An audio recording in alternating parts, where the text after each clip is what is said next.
In this video, I'm going to show you how you can install the right to do app from Microsoft on your smartphone. If this video helps, please like and subscribe to this channel. Alright, to get Microsoft to do app on your phone, you need to look for this app called Play Store if you're on Android, or App Store if you're on iPhone. Because I'm on Android, I'll go to Play Store and then go to search and then just search for to do. Now, if I run my search, you can see we have this option, Microsoft To Do. This is the app we need. Tap on it to see more details. Make sure it is from Microsoft Corporation, and at the time of recording this app had a star rating of 4.7 with over 459,000 reviews. Currently, this app has been downloaded over 10 million times. The average size of this app is around 20 MBs. So if you see these details, then you have the right app. And this is the logo. It is a check mark with Microsoft colors. Now to get the app, just go and tap on install like that. And this will download the latest version of Microsoft To Do app and install it on your smartphone.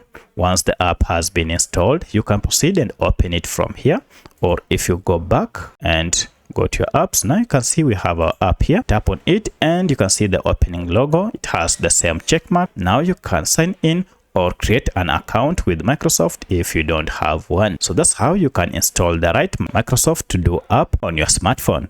If you have any other question, kindly let me know in the comment section. Otherwise, thanks for watching and let's meet in the next video.